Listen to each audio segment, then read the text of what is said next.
ਸਵਾਗਤ ਹੈ ਕਿਸਾਨ ਦੋਸਤੋ ਤੁਹਾਡੇ ਆਪਣੇ YouTube channel Lakhvir agri information ਦੇ ਵਿੱਚ। ਜਿਨ੍ਹਾਂ ਕਿਸਾਨ ਦੋਸਤਾਂ ਨੇ ਅਜੇ ਤੱਕ ਚੈਨਲ ਸਬਸਕ੍ਰਾਈਬ ਨਹੀਂ ਕੀਤਾ ਸਬਸਕ੍ਰਾਈਬ ਕਰ ਲਓ ਤੇ ਨਾਲ ਹੀ ਘੰਟੀ ਵਾਲਾ ਬਟਨ ਦਬਾ ਲਓ। ਸੋ ਦੋਸਤੋ ਅੱਜ ਪਿੰਡ ਕੱਖਾਂ ਵਾਲੀ ਤਹਿਸੀਲ ਮਲੋਟ ਜ਼ਿਲ੍ਹਾ ਸ਼੍ਰੀ ਮੁਕਤਸਰ ਸਾਹਿਬ ਪੰਜਾਬ BEDF ਮੋਦੀਪੁਰਮ ਦੇ ਹੈੱਡ ਡਾਕਟਰ ਤੇਜ ਸ਼ਰਮਾ ਇੱਥੇ ਖਾਲਸਾ ਸੀਡ ਫਾਰਮ ਤੇ ਪਹੁੰਚੇ ਆ ਤੇ ਉਹਨਾਂ ਬਾਰੇ ਆਪਾਂ ਉਹਨਾਂ ਨਾਲ ਬਾਸਪਤੀ ਬਾਰੇ ਵਿਚਾਰ ਕਰਦੇ ਹਾਂ।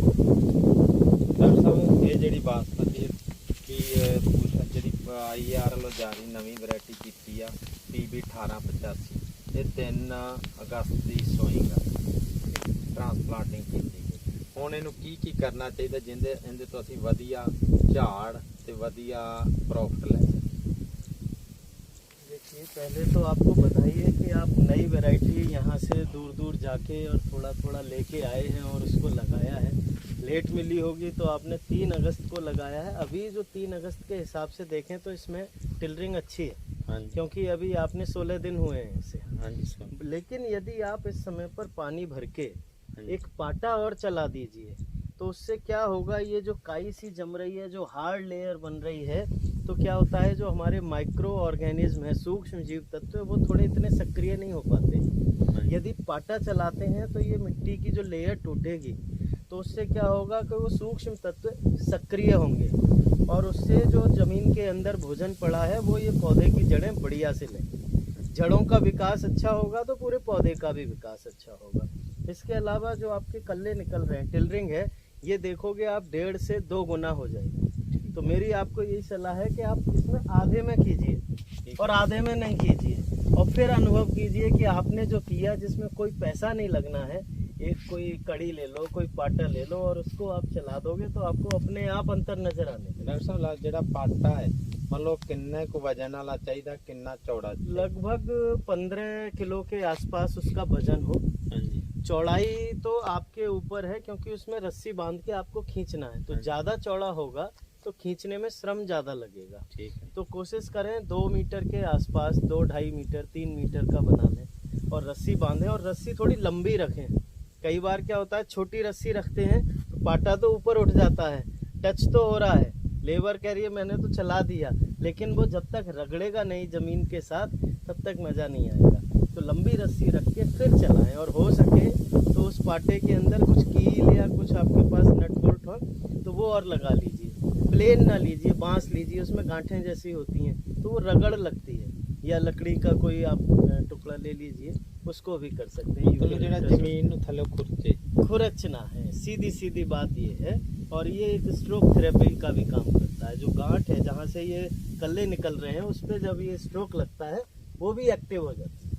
डॉक्टर साहब एक मैं ਤੁਹਾਡੀਆਂ वीडियो भी देखी भी जो ट्राइकोडर्मा सुडोमोनास बारे बकाने तो मैंने इसको सुडोमोनास डाला है पर एक भी बकाना का बूटा नहीं है, मतलब अपन किन्नी हरी डालना चाहिए? पहले तो मुझे बड़ा अच्छा लग रहा है कि आज लखवीर सिंह जी के फार्म पे मैं यहाँ आया हूँ। श्री मुक्तसर साहिब जिला पड़ता है ये। पिंड का नाम आपका? कक्खां वाली। कक्खां वाली जी। तो आपने जिस तरह से खेती कर रहे हैं और अपने साथ अपने पिंड के दूसरे किसानों को भी बता रहे हैं, ये बहुत बड़ी बात है। जो बकाने आपने बताया, लोग फालतू पैसा इसमें बहुत सारा खर्च कर देते हैं दुनिया भर की दवाई डाल, जबकि केमिकल से इसका कोई फ़ायदा नहीं होने वाला है। वही शुरू की 3 बात जो आपने कहा, बीज का उपचार करें, पानी भर के उखाड़ें और पौध को भी कम से कम 1 घंटा ट्राइकोडर्मा के घोल में डुबो के रखें। इसके बाद 2 किलो ट्राइकोडर्मा 1 किले के हिसाब से केंचुए की खाद में या गोबर की खाद में मिला के डाल दीजिए। तो ये भूमि का शोधन हो गया।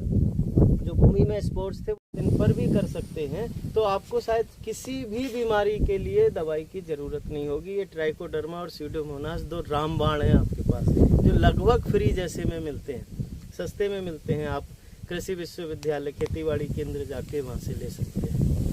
एक तुसी NPK 19 और 20 और 0050 के बारे में, वो जैसे 11-21, 1509, 1885, 1847, 1692 और जैसे मुच्छले इसको किस समय पर चाहिए?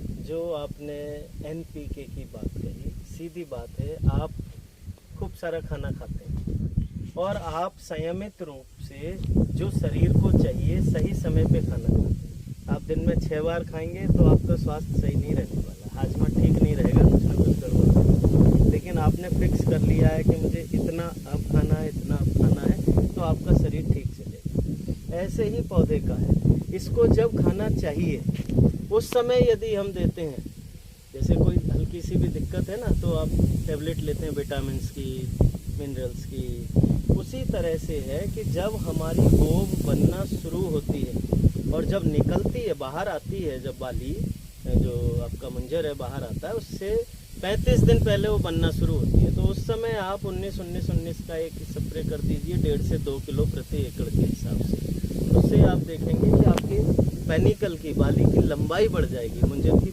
लंबाई बढ़ जाएगी, दानों की संख्या बढ़ जाएगी। और जो 0050 है, अधिकतर किसान भाई पोटास प्रयोग नहीं करते। पोटास दाने को भरने के लिए, दाने को बनाने के लिए सबसे आवश्यक है। यूरिया तो हम बहुत डालते हैं, उसका काम है पौधे को बढ़ाना।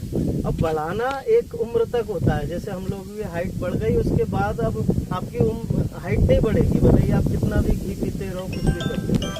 इसी तरह से आपने इसमें तो 0050 पाउडर फॉर्म में आता है। जैसे ही मंजर बाहर आने को है, एक स्प्रे कर दीजिए, उसी से आप देखेंगे आपको अलग तरीके की फसल मिलेगी, दाना बहुत बढ़िया बनेगा, मजबूत बनेगा।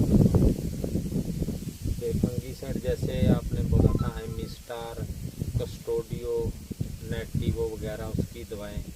देखिए, यदि आप पोटास कर रहे हैं वो अपने आप में एक फंजीसाइड है। आपको कुछ एरियाज में और कुछ वेराइटीज में ब्लास्ट आने का डर रहता है, जैसे 1401, जैसे मुच्छल है PV1, उनमें हमें पता है कि ये बहुत ससेप्टिबल है, इनमें ब्लास्ट आ सकता है। तो जब बाली निकलना शुरू होती है उस समय पर आप कैवोकोनाजोल या एजोक्सीस्ट्रोबिन प्लस डाइक्लोरोकोनाजोल इनका स्प्रे कर सकते हैं। बाकी आपने हर वैरायटी में स्प्रे कर रहे हैं, 1509 में भी कर रहे हैं, आपके यहाँ नहीं आती फिर भी कर रहे हैं, बिल्कुल ज़रूरत नहीं। थैंक यू डॉक्टर साहब, बहुत बहुत अच्छा लगा, बहुत बधाई। और आगे फिर मिलेंगे तो निश्चित